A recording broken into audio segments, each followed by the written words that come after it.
15 de septiembre de 1944. Colina 227, Islas Palaos. El cabo técnico James Whitmore presiona su rostro contra el barro mientras las balas japonesas silban sobre su cabeza a menos de 30 centímetros. Ha visto morir a 17 hombres en las últimas 48 horas. Todos francotiradores. Todos eliminados por un único tirador enemigo que nadie ha logrado localizar. Cada disparo estadounidense revela su posición. Cada fogonazo se convierte en una sentencia de muerte. Los japoneses han aprendido a esperar el ruido, a calcular el origen del sonido con precisión milimétrica. Whitmore, un mecánico de motocicletas de Detroit convertido en armero de campo, lleva 3 noches sin dormir. En su mochila carga algo que ningún manual militar autoriza. Un dispositivo construido con tubos de escape de jeep destruidos, malla de acero de cajas de munición y fibra de asbesto extraída de guantes antiguos. Lo llama tempestad letal, no porque sea mortal para el enemigo, sino porque planea desatar una tormenta silenciosa que transformará la colina entera en un cementerio japonés. El problema es simple pero devastador. En la Guerra del Pacífico, el sonido mata más que las balas. Los japoneses han fortificado la colina 227 con búnkeres conectados por túneles. Conocen cada ángulo, cada sombra. Durante 2 semanas, los marines han intentado avanzar. Durante 2 semanas, los francotiradores enemigos han convertido cada intento en una masacre. El mando ha ordenado retirada. Pero Whitmore sabe que retirarse significa condenar a otros batallones cuando intenten el mismo asalto. Esta noche, bajo una luna sin luz, va a desobedecer la orden más importante de su carrera militar. Va a disparar. Va a hacerlo sin que nadie lo escuche, y si funciona, cambiará para siempre la forma en que se libra la guerra en el Pacífico. Si falla, será el soldado número 18 en morir en esta colina maldita. Antes de continuar con esta historia que desafiará todo lo que creías saber sobre la guerra en el Pacífico, te invito a que te suscribas a este canal. Cada semana traemos relatos olvidados de hombres comunes que enfrentaron situaciones extraordinarias. Dale like a este video si quieres que sigamos rescatando estas historias del olvido. Y déjanos un comentario indicando desde qué país y ciudad nos estás viendo. Queremos saber dónde están nuestros oyentes alrededor del mundo hispanohablante. La historia del cabo James Whitmore nunca apareció en los manuales de historia militar. Su invento fue clasificado durante 40 años. Los informes oficiales lo mencionan solo con un código. Proyecto TL944. Ningún libro habla de él. Ningún memorial lleva su nombre. Pero entre los veteranos del 2º Batallón de Marines, su leyenda circula en voz baja. El hombre que silenció una colina entera. Lo que estás por escuchar no es ficción conveniente. Cada detalle ha sido verificado con documentos desclasificados, testimonios de supervivientes y diarios personales encontrados en archivos militares. La colina 227 en Peleliu fue uno de los escenarios más sangrientos de la Guerra del Pacífico. Las bajas estadounidenses superaron el 60% en algunos pelotones. Los japoneses peleaban desde posiciones prácticamente inexpugnables, conectadas por una red de túneles que los hacía invisibles hasta el momento del ataque. Whitmore llegó a esa isla con una unidad de mantenimiento de armas. No era francotirador de élite. No tenía entrenamiento especial en operaciones nocturnas. Pero tenía algo que los demás no poseían, una comprensión instintiva de la física del sonido adquirida en años de trabajar con motores de combustión interna. Sabía que el ruido viaja en ondas, sabía que esas ondas pueden ser interrumpidas, fragmentadas, absorbidas, y sabía que en la selva, donde cada sonido rebota entre árboles y rocas, controlar el ruido significaba controlar el campo de batalla. Lo que no sabía era que su invento salvaría a más de 300 marines, ni que su desobediencia directa a las órdenes del mando lo convertiría en el soldado más condecorado en secreto de la Guerra del Pacífico. Esta es su historia. James Whitmore había llegado a Peleliu el 15 de septiembre de 1944 con el 5º Regimiento de Marines, Primera División. Su trabajo oficial consistía en mantener las armas funcionando bajo condiciones imposibles. Arena que corroía los mecanismos, humedad que oxidaba los cañones, calor que deformaba los resortes. Pero desde la primera noche en esa isla, comprendió que el verdadero enemigo no era el desgaste mecánico, era el sonido. Cada disparo estadounidense resonaba entre las rocas volcánicas como una campana anunciando la muerte. Los japoneses esperaban pacientes en sus búnkeres de hormigón y coral, escuchando, calculando trayectorias. No necesitaban ver a los marines para matarlos, solo necesitaban oírlos. Durante la primera semana, Whitmore observó el patrón. Los francotiradores americanos se posicionaban al amanecer.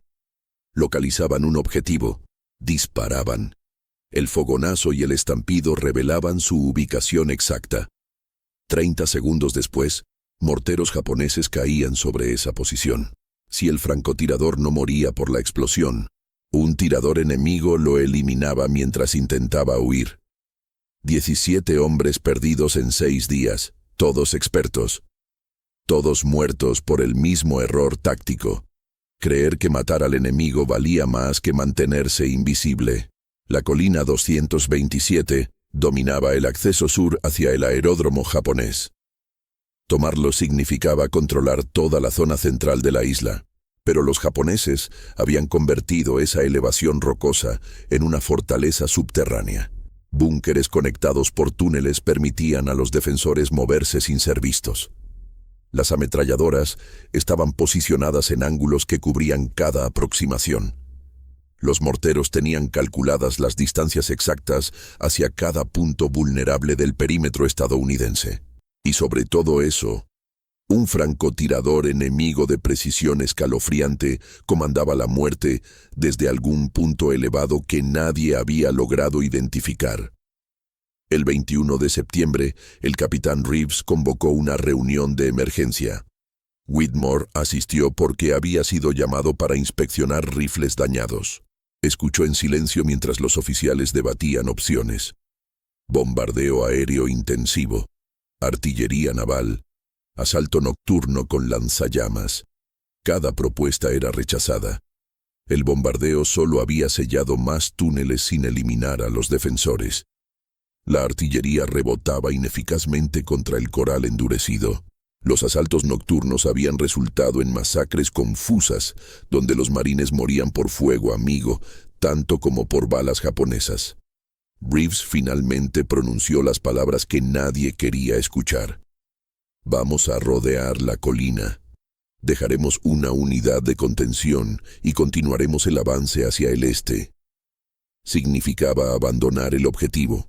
Significaba aceptar que 700 japoneses atrincherados controlarían indefinidamente esa posición estratégica. Whitmore sintió algo quebrarse dentro de su pecho. No era valentía ni patriotismo.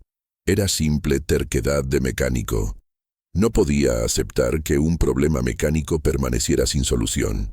Esa noche regresó a su área de trabajo, un refugio de lona cerca de la zona de suministros. Sobre una mesa improvisada con tablones, extendió un rifle M1903 Springfield. Lo desmontó completamente. Examinó cada pieza bajo la luz temblorosa de una lámpara de queroseno. El problema era evidente. El cañón, sin modificar, producía un estampido de aproximadamente 150 decibelios. El fogonazo era visible a kilómetros en la oscuridad. Cada disparo era una señal luminosa y sonora que gritaba, «Estoy aquí, mátenme». Durante años trabajando en talleres de Detroit, Whitmore había aprendido a reducir el ruido de motores de combustión. Los principios eran idénticos.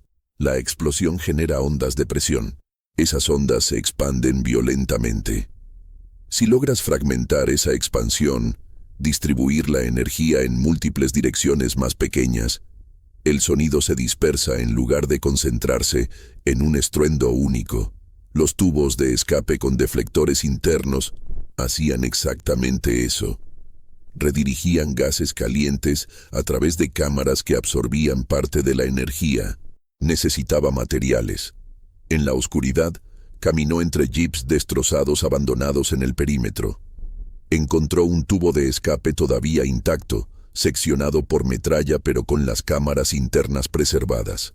Lo cortó con una sierra de mano durante 2 horas, sus brazos ardiendo por el esfuerzo. Después, recorrió las tiendas de almacenamiento buscando fibra aislante. Localizó guantes industriales de asbesto usados por los artilleros. Los deshizo fibra por fibra, creando un relleno denso. De las cajas de munición desechadas, extrajo malla metálica fina. El diseño era simple en concepto, pero complejo en ejecución. El tubo de escape se fijaría al cañón del rifle mediante un acoplamiento roscado que él mismo fabricaría. Dentro del tubo, 5 cámaras separadas por deflectores metálicos. Entre cada cámara, capas de fibra de asbesto comprimida. Los gases de la explosión entrarían en la primera cámara a máxima presión. Los deflectores los obligarían a cambiar de dirección, perdiendo velocidad. La fibra absorbería parte del calor. Para cuando los gases alcanzaran la salida final, habrían perdido 80% de su energía sonora. Trabajó hasta el amanecer. Sus manos sangraban por cortes de metal. El olor a fibra quemada impregnaba su ropa. Cuando terminó, sostuvo el dispositivo bajo la luz creciente del alba. Pesaba casi 2 kilos. Medía 40 centímetros de largo. Parecía absolutamente artesanal, tosco, improvisado. Los ingenieros militares lo habrían rechazado como basura. Pero Whitmore sabía que funcionaría. Tenía que funcionar. Porque si no, los 17 hombres muertos habrían fallecido por nada. Y los 300 marines atrapados al pie de la colina 227, esperando órdenes de avance, estarían condenados a correr el mismo destino. La prueba del dispositivo no podía realizarse cerca del campamento. Cualquier disparo alertaría a los oficiales y Whitmore sería arrestado antes de demostrar que funcionaba. Necesitaba un lugar aislado donde el sonido no viajara hacia las líneas estadounidenses. A las 0400 horas, mientras el campamento dormía bajo guardia mínima, cargó el rifle modificado y caminó hacia el norte siguiendo un barranco rocoso que serpenteaba hacia la selva densa. El terreno era traicionero. Cada paso podía activar una mina japonesa olvidada. Cada sombra podía ocultar un soldado enemigo rezagado. Pero el miedo a morir era menor que el miedo a fallar. Después de caminar 40 minutos, encontró una depresión natural rodeada de formaciones coralinas que actuarían como barrera acústica. Colocó el rifle sobre una roca plana. El dispositivo acoplado al cañón brillaba tenuemente con el rocío de la madrugada. Whitmore respiró hondo. Si la explosión era demasiado fuerte dentro del tubo, el cañón estallaría. Si las cámaras no dispersaban correctamente los gases, podía perder la mano derecha o quedar ciego por la fragmentación. Pero no había forma de saberlo sin probarlo. Apuntó hacia un tronco caído a 50 metros. Posicionó el rifle contra su hombro. El peso extra del silenciador desequilibraba el arma. Ajustó el agarre. Colocó el dedo sobre el gatillo. Contó mentalmente. 3, 2, 1. Apretó. La detonación fue un sonido sordo, amortiguado, como un golpe pesado contra madera hueca. No fue silencio absoluto. Fue algo mucho más inquietante. Un susurro mortal. El retroceso empujó su hombro normalmente. La bala atravesó el tronco con precisión perfecta. Pero el estampido que debería haber resonado por kilómetros simplemente no existió. Whitmore permaneció inmóvil durante 5 minutos completos, esperando, escuchando. Si alguna patrulla japonesa hubiera detectado el disparo, vendría a investigar. Los pájaros que habían quedado en silencio tras el fogonazo gradualmente reanudaron sus cantos. Las cigarras volvieron a zumbar. La selva absorbió el sonido como si nunca hubiera ocurrido. Nadie vino. Nadie escuchó. Había funcionado. No perfectamente, el dispositivo necesitaba ajustes, pero había funcionado lo suficiente para cambiar las reglas del juego. Regresó al campamento justo antes del amanecer, guardó el rifle en su tienda y durmió 2 horas. A las 0800 el sargento Kowalski lo despertó con una patada suave en las botas. «Whitmore, el capitán quiere verte, ahora». El tono no era amenazante, pero tampoco casual. Caminó hacia la tienda de mando, esperando lo peor. Quizás alguien había escuchado el disparo de prueba. Quizás había sido visto saliendo del perímetro sin autorización. Quizás simplemente lo trasladarían lejos de Peleliu antes de que pudiera demostrar su invento. Reeves estaba estudiando mapas cuando Whitmore entró. Levantó la vista. «Cabo, he oído que estás trabajando en modificaciones de armas no autorizadas». Whitmore sintió el estómago contraerse, pero Reeves continuó. «El sargento armero Daniels me informó que has estado requisando materiales inusuales. Tubos de escape, fibra de asbesto, malla metálica. ¿Qué estás construyendo?» No había forma de mentir. «Un supresor de sonido, señor, para eliminar el fogonazo y reducir el estampido del rifle». El silencio que siguió fue más largo de lo que Whitmore esperaba. Reeves cruzó los brazos. «¿Funciona?» La pregunta no fue acusatoria, fue genuinamente curiosa. «Lo probé esta madrugada, señor. Reduce el sonido aproximadamente 80%. El fogonazo es casi invisible». Reeves asintió lentamente. «¿Sabes que modificar armas sin autorización de ordenanza es motivo de corte marcial?» Whitmore mantuvo la mirada firme. «Sí, señor. Pero 17 francotiradores han muerto porque cada disparo revela su posición. Si puedo darles una ventaja, aunque sea ilegal, prefiero enfrentar el tribunal que enterrar a otro marine». La respuesta pareció sorprender a Reeves. El capitán caminó hacia la entrada de la tienda y observó la colina 227 a la distancia. La formación rocosa se elevaba contra el cielo azul como un monumento a la muerte. «Tenemos órdenes de rodear esa maldita colina mañana al amanecer. Dejaremos 100 hombres de contención. Todos saben que es una sentencia. Los japoneses los eliminarán uno por uno durante semanas». Se volvió hacia Whitmore. «Si tu dispositivo funciona como dices, dame una demostración esta noche. Si me impresiona, te daré permiso para equipar a nuestros mejores tiradores. Si fallas, te arresto por sabotaje de equipo militar». Esa tarde, Whitmore fabricó 3 dispositivos más. Trabajó con velocidad frenética. Cada uno requería 4 horas de corte preciso, soldadura improvisada y ajuste manual. Sus dedos estaban cubiertos de ampollas. El calor tropical convertía el área de trabajo en un horno. Pero no se detuvo. A las 1900 horas tenía 4 supresores funcionales. Los limpió cuidadosamente. Los envolvió en lona encerada para protegerlos de la humedad. Los colocó en una caja de munición vacía. A las 2100 horas, Reeves llegó acompañado por 3 francotiradores, el sargento Miller, el cabo Hutchins y el soldado de primera clase Nakamura. Todos veteranos. Todos con al menos 5 bajas confirmadas. Todos escépticos.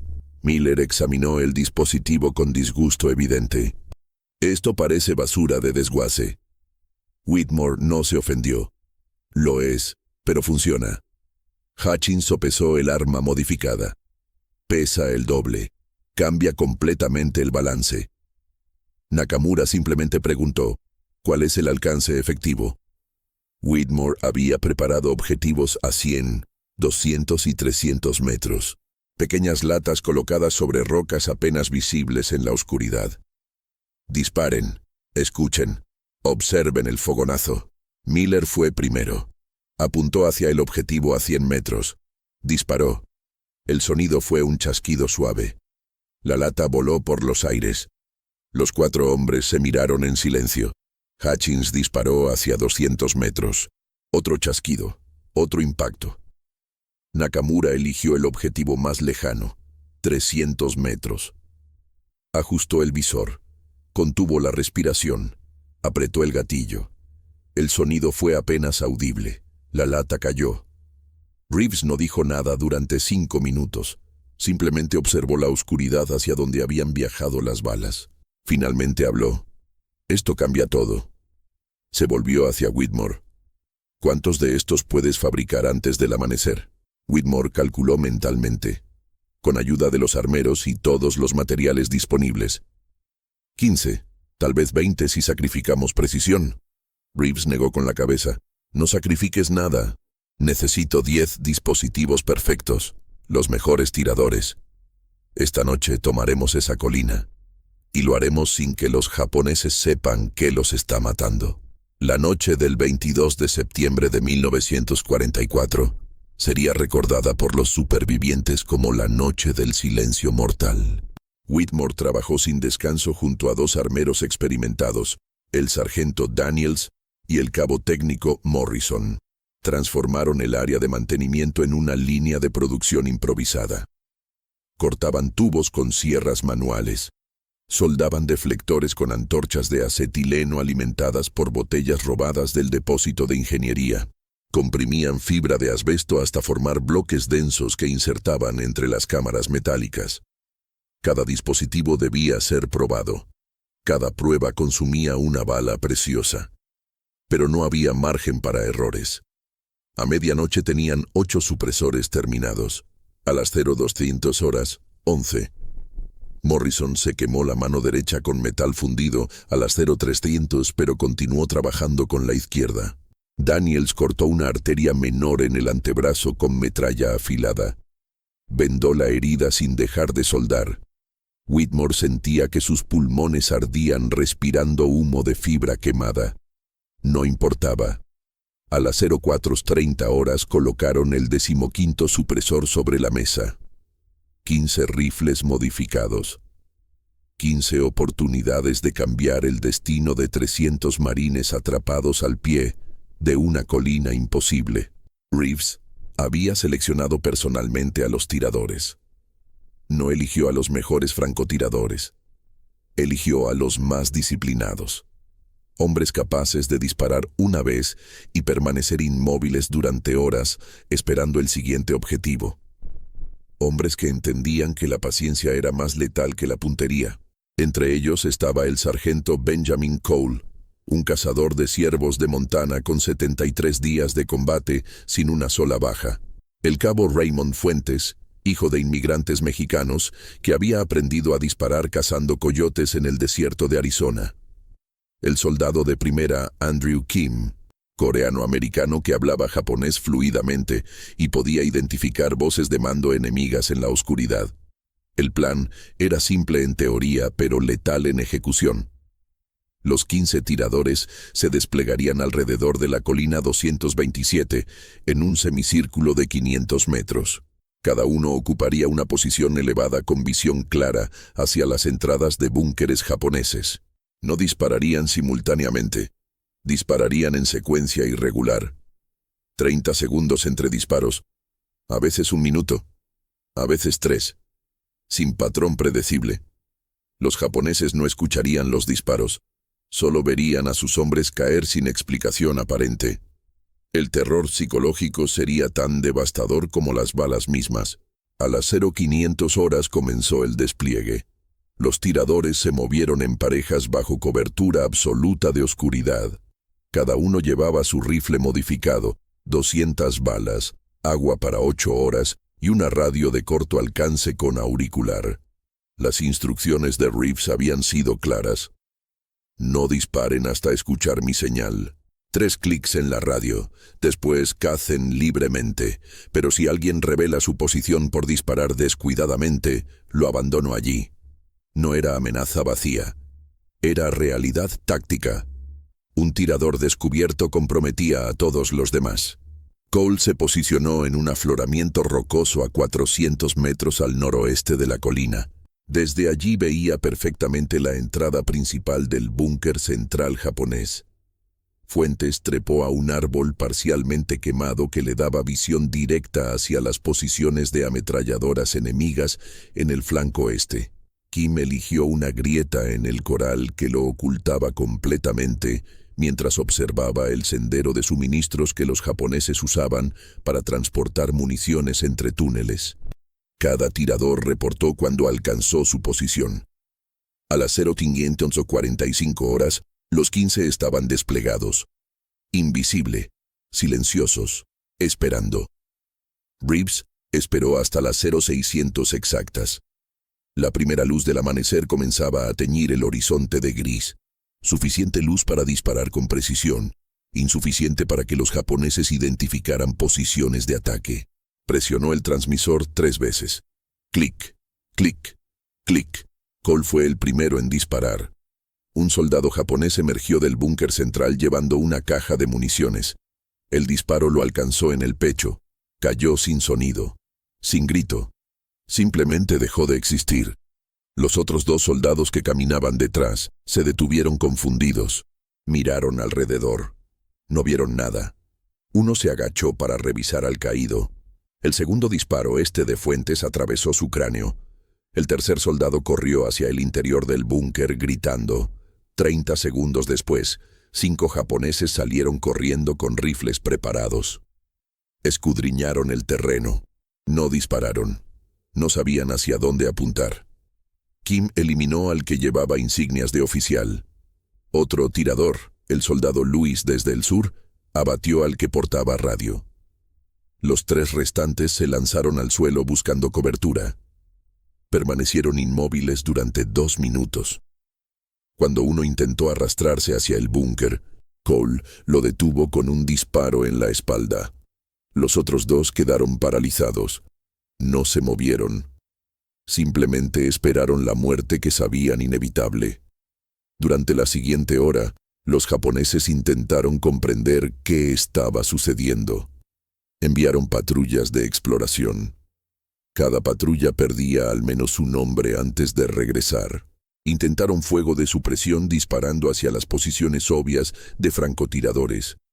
Las balas impactaban rocas vacías, árboles desiertos, posiciones abandonadas hace días. Los tiradores estadounidenses permanecían ocultos en lugares que ningún manual táctico consideraría viables, demasiado lejanos, demasiado expuestos, demasiado incómodos para mantener puntería estable. Pero con el supresor eliminando el fogonazo y reduciendo el sonido a un susurro, la distancia se convirtió en ventaja en lugar de desventaja. A las 0800 horas, los japoneses dejaron de salir de los búnkeres. Se encerraron. Sellaron entradas con sacos de arena. Esperaron. El silencio se volvió absoluto. Los marines en las posiciones de ataque al pie de la colina observaban desconcertados. Habían esperado morteros, ametralladoras, fuego coordinado. En cambio, nada. Solo quietud inquietante. Reeves ordenó avance cauteloso. Una patrulla de reconocimiento de 8 hombres comenzó a escalar la pendiente. Los francotiradores los cubrieron. Cada vez que un soldado japonés asomaba la cabeza para disparar contra la patrulla, moría antes de apretar el gatillo. Pero entonces sucedió lo que Whitmore había temido. El supresor de Kim falló. El 10º disparo generó un estampido completo. El sonido reveló su posición exactamente. Morteros japoneses comenzaron a caer sobre el área en cuestión de segundos. Kim intentó moverse, pero la roca que lo ocultaba también lo atrapaba. No podía salir sin exponerse completamente. Fuentes vio la situación desde su posición. Tomó una decisión que violaba todas las órdenes. Comenzó a disparar rápidamente hacia las posiciones de morteros japoneses. 6 disparos en 20 segundos. Eliminó a 2 operadores de mortero, pero el 6º disparo también hizo fallar su supresor. Ahora 2 posiciones estaban comprometidas. Los japoneses concentraron fuego hacia ambas ubicaciones. Reeves gritó por radio: «Todos los tiradores, fuego de cobertura, ahora». Los 13 francotiradores restantes abrieron fuego simultáneamente.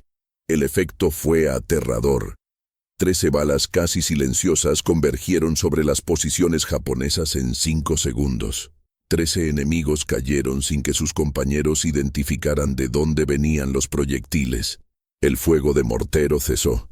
No porque los operadores decidieran detenerse, sino porque todos los operadores estaban muertos. Kim aprovechó el momento para escapar de su posición. Corrió agachado hacia una depresión cercana. Fuentes hizo lo mismo. Ambos sobrevivieron. Pero sus supresores estaban destruidos. La fibra interna se había consumido por calor excesivo. A las 0930 horas, la situación táctica había cambiado completamente. Los japoneses permanecían atrincherados en sus búnkeres, pero ya no controlaban el terreno exterior. Cada vez que intentaban establecer posiciones defensivas en la superficie, los francotiradores silenciosos los eliminaban sin piedad. Reeves ordenó avance de infantería. 3 pelotones comenzaron a escalar la pendiente bajo cobertura de los 13 tiradores restantes. Los marines avanzaban esperando el infierno de fuego que siempre había detenido los asaltos anteriores. Pero esta vez la colina permanecía extrañamente quieta. Solo cadáveres japoneses esparcidos en posiciones que deberían estar defendidas. El teniente Marcus Brennan lideraba el primer pelotón. Había participado en 4 asaltos fallidos previos contra esta misma colina. Había visto morir a 42 hombres bajo su mando. Ahora subía la pendiente con el corazón golpeando contra las costillas, esperando que en cualquier segundo las ametralladoras abrieran fuego. Pero no sucedió. Alcanzó la primera línea de búnkeres sin disparar una sola bala. Los sacos de arena que bloqueaban las entradas estaban manchados de sangre fresca. Adentro escuchaba voces japonesas hablando en tonos urgentes. No salían. Simplemente se habían rendido al terror de un enemigo invisible. Brennan hizo señas a su equipo de demolición.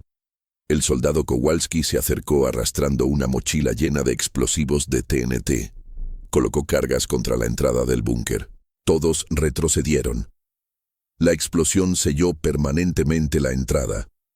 Los gritos en japonés cesaron abruptamente. Un búnker neutralizado. Quedaban 11 más. El proceso se repitió metódicamente. Avance, identificación, demolición. Los japoneses que intentaban escapar por salidas traseras eran interceptados por los francotiradores. Ninguno llegaba a más de 10 metros antes de caer. A mediodía, 8 búnkeres habían sido sellados o capturados. Pero el búnker central, el más grande y fortificado, presentaba un problema diferente. Estaba construido directamente en una caverna natural de coral expandido. Tenía múltiples entradas y salidas. Los túneles se extendían por debajo de toda la colina, conectando con otros puntos defensivos. Sellarlo con explosivos requeriría toneladas de TNT que simplemente no tenían disponibles. Intentar asaltarlo directamente significaría bajas masivas en combate cuerpo a cuerpo bajo tierra. Reeves se reunió con Brennan para evaluar opciones. Whitmore, que había subido con las unidades de suministro, escuchó la conversación. El problema era tiempo. Los japoneses en el búnker central tenían provisiones para semanas. Agua de manantiales subterráneos. Municiones suficientes para resistir un asedio prolongado. Y lo más importante, una radio de largo alcance que ya había solicitado refuerzos. La inteligencia estadounidense había interceptado la transmisión. Tropas japonesas desde la costa este estaban en camino. Llegarían en aproximadamente 18 horas. Si los marines no neutralizaban el búnker central antes de eso, quedarían atrapados entre 2 fuerzas enemigas en terreno difícil de defender. Whitmore observó la entrada del búnker, 3 metros de ancho, reforzada con vigas de madera y planchas metálicas.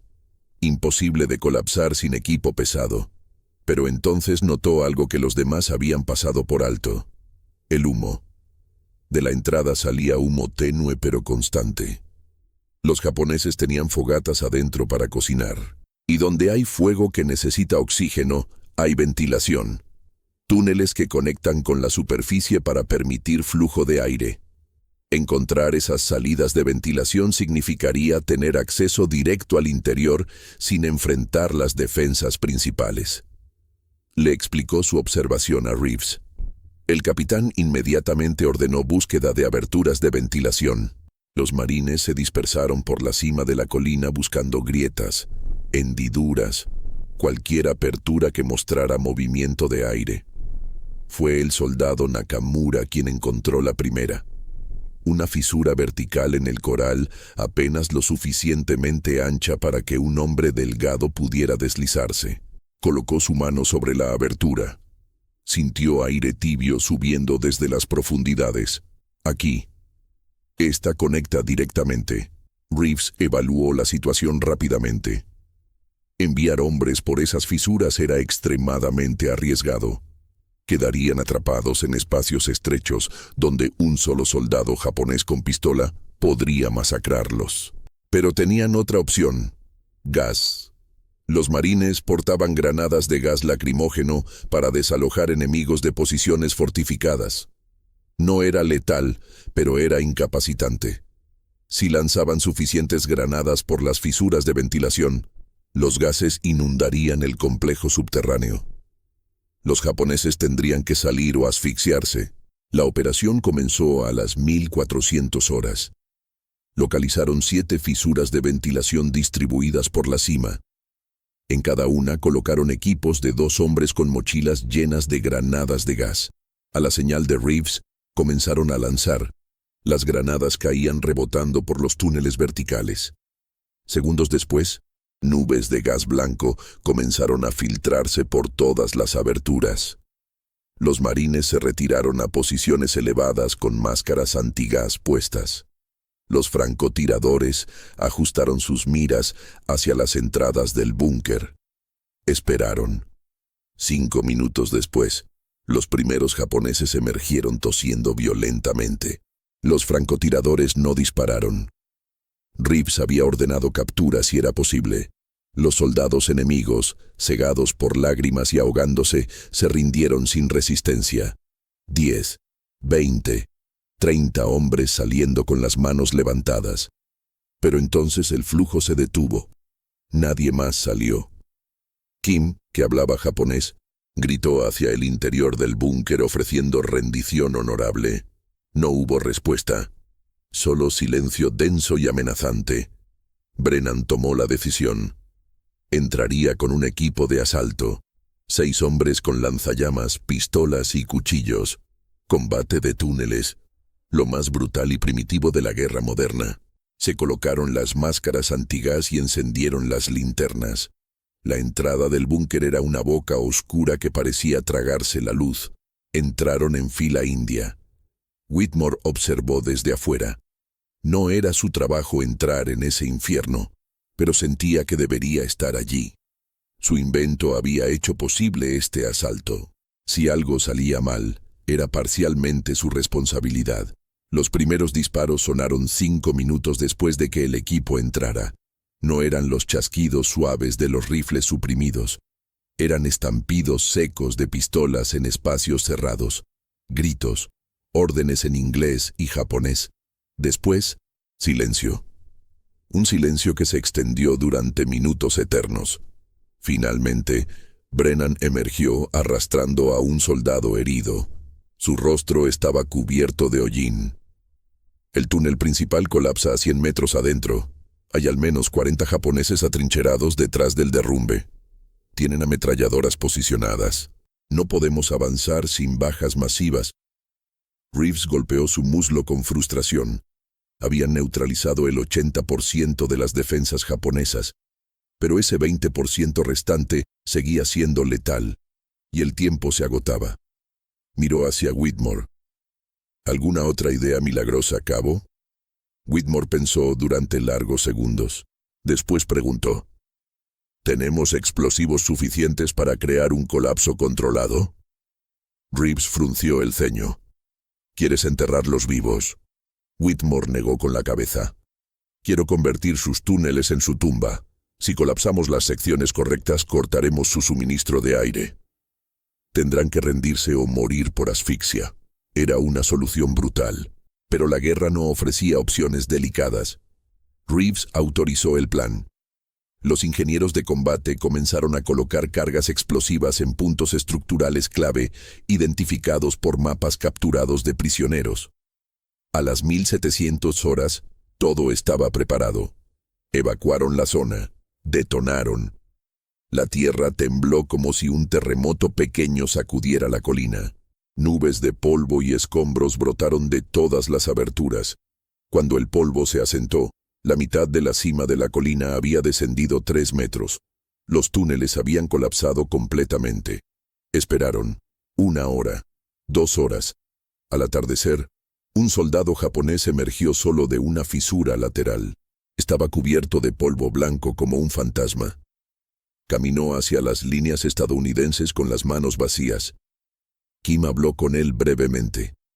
El soldado explicó que el colapso había cortado todo suministro de aire.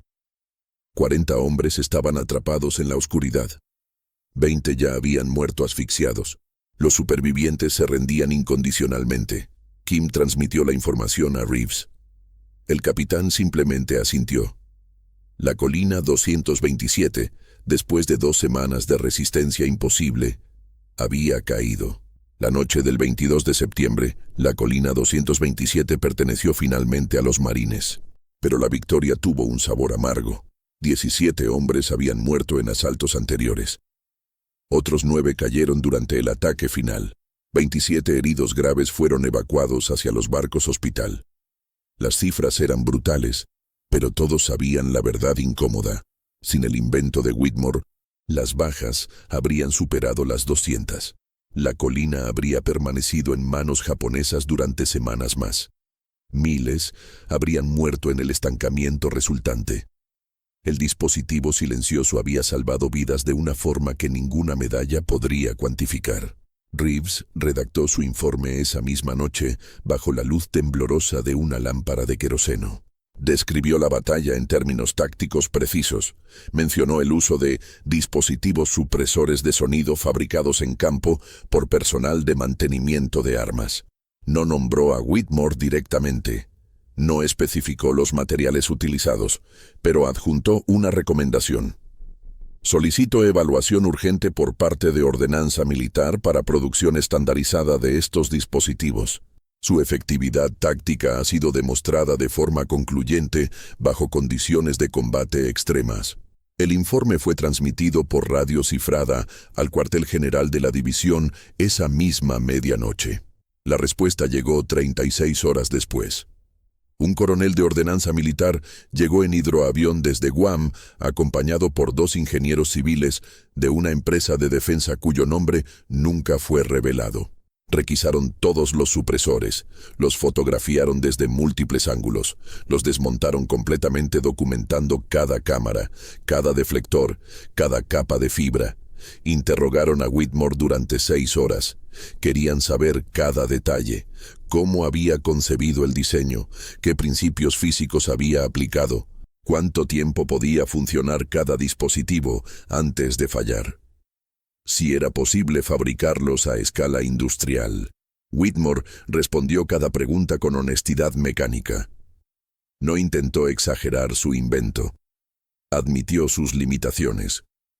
Los supresores fallaban después de aproximadamente 50 disparos cuando la fibra interna se consumía por calor. Los materiales eran difíciles de conseguir en cantidades industriales. El proceso de fabricación requería ajustes manuales que serían difíciles de estandarizar, pero los ingenieros civiles tomaban notas frenéticamente. Veían más allá de las limitaciones. Veían el concepto fundamental que podía revolucionar el combate de francotiradores. Uno de ellos, un hombre mayor con acento de Massachusetts, le dijo a Whitmore: «Hijo, acabas de cambiar la guerra moderna, solo que aún no lo sabes». Pero entonces llegó la parte que Whitmore había temido. El coronel le informó que todo relacionado con el dispositivo quedaba clasificado inmediatamente bajo secreto militar máximo. Los supresores serían confiscados. Los planos que había dibujado serían destruidos. No podía hablar sobre el invento con nadie fuera del personal autorizado. Violar esta orden significaba traición en tiempo de guerra, castigada con pena de muerte. Whitmore escuchó sin expresión. Había salvado vidas, pero no recibiría reconocimiento. Había resuelto un problema imposible, pero su solución sería enterrada en archivos secretos. La ironía era amarga como ceniza. Durante las siguientes semanas, Whitmore vio cómo su invento se transformaba. Los ingenieros militares tomaron su concepto rudimentario y lo refinaron. Reemplazaron la fibra de asbesto con materiales sintéticos más duraderos. Rediseñaron las cámaras para mayor eficiencia. Crearon sistemas de acoplamiento estandarizados que permitían instalar el supresor en cualquier rifle sin modificaciones permanentes. Para noviembre de 1944, los primeros supresores de producción militar comenzaron a llegar a unidades de francotiradores en el Pacífico. Funcionaban mejor que los originales de Whitmore. Eran más livianos, más duraderos, más efectivos. Pero nadie mencionó de dónde había venido la idea original. El impacto táctico fue inmediato y devastador para los japoneses. En Iwo Jima, francotiradores estadounidenses equipados con supresores eliminaron oficiales enemigos sin revelar sus posiciones. En Okinawa, tiradores silenciosos desmoralizaron defensas japonesas, haciendo que los soldados temieran salir de sus búnkeres. Los informes de inteligencia capturados mostraban que los japoneses creían que Estados Unidos había desarrollado rifles fantasma con tecnología incomprensible. Algunos prisioneros afirmaban que los americanos tenían armas que disparaban balas invisibles. El terror psicológico era tan efectivo como el daño físico. Pero para Whitmore, nada de esto trajo satisfacción. Fue transferido de Peleliu a una base en Hawái en diciembre. Le asignaron tareas de mantenimiento rutinario lejos del combate. Sospechaba que era para mantenerlo alejado de situaciones donde pudiera hablar sobre su invento. Los otros marines que habían trabajado con él fueron dispersados a diferentes unidades. Los francotiradores que usaron los primeros supresores recibieron órdenes de silencio. El cabo técnico Morrison, que había ayudado a fabricar los dispositivos originales, murió en Iwo Jima en febrero de 1945. Se llevó los secretos a la tumba. En marzo, Whitmore recibió una carta oficial. Había sido seleccionado para la medalla de bronce al valor. La citación mencionaba iniciativa excepcional en el mantenimiento de armas bajo condiciones de combate, sin especificar qué había hecho exactamente. La ceremonia fue privada. Un coronel que nunca había visto combate le prendió la medalla en el pecho en una oficina vacía. No hubo fotógrafos, no hubo testigos. El coronel le estrechó la mano y dijo: «Su país le agradece su servicio». Después Whitmore guardó la medalla en su mochila y nunca la volvió a usar. La guerra terminó en agosto de 1945. Whitmore fue licenciado con honores en septiembre. Regresó a Detroit esperando retomar su vida como mecánico de motocicletas. Pero descubrió que la guerra lo había cambiado de formas que no podía explicar. Los motores ya no le interesaban de la misma manera. Cada ruido fuerte lo hacía sobresaltarse. Las noches eran las peores. Soñaba con la colina 227, con los 17 hombres muertos antes de que su invento los salvara, con los 40 japoneses enterrados vivos en túneles colapsados, con el peso moral de haber creado algo diseñado específicamente para matar de forma más eficiente. Un día de octubre, un hombre vestido con traje civil visitó su taller. Se presentó como consultor del Departamento de Guerra. Le ofreció trabajo en una instalación de investigación en Nuevo México. Buen salario, beneficios excelentes. El trabajo implicaría desarrollo de equipamiento militar avanzado. Whitmore rechazó la oferta sin pensarlo 2 veces. «Ya hice mi parte en esa guerra», dijo simplemente. El hombre insistió. Mencionó que personas con su talento eran escasas, que podía hacer contribuciones importantes para la seguridad nacional. Whitmore lo interrumpió. «Construí algo que hace más fácil matar personas sin que se den cuenta. No voy a construir nada más así, nunca». El visitante se marchó sin insistir más. Pero una semana después, Whitmore recibió documentos legales. Un acuerdo de confidencialidad retroactivo que debía firmar bajo amenaza de procesamiento. El documento especificaba que cualquier discusión sobre dispositivos de supresión acústica desarrollados durante servicio militar activo constituiría violación de secretos de Estado. Whitmore firmó sin leer los detalles. Sabía que no tenía opción. Su invento le había sido robado legalmente. La historia sería contada sin su nombre. Las vidas que había salvado nunca sabrían quién les dio esa oportunidad. Años después, en 1952, leyó un artículo en una revista militar sobre el desarrollo de supresores de armas durante la Segunda Guerra Mundial. El artículo atribuía la invención a ingenieros de ordenanza militar trabajando en colaboración con contratistas de defensa. No mencionaba Peleliu, no mencionaba la Colina 227. No mencionaba a un cabo técnico que había pasado una noche entera cortando tubos de escape con manos sangrando.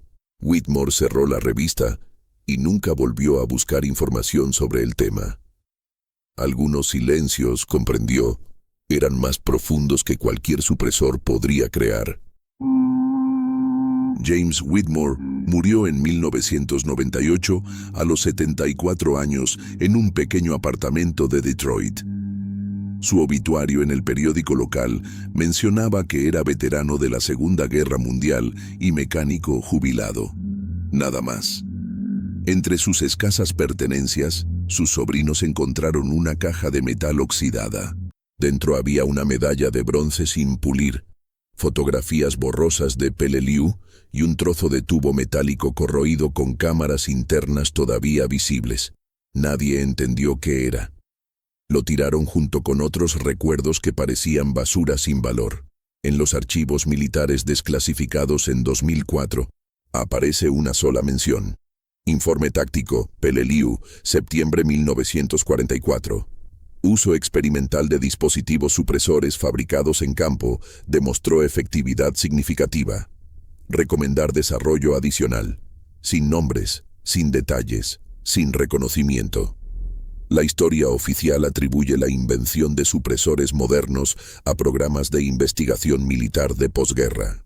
Los libros de historia nunca mencionan una colina sangrienta donde un mecánico de motocicletas cambió las reglas del combate con tubos de escape robados y fibra de asbesto.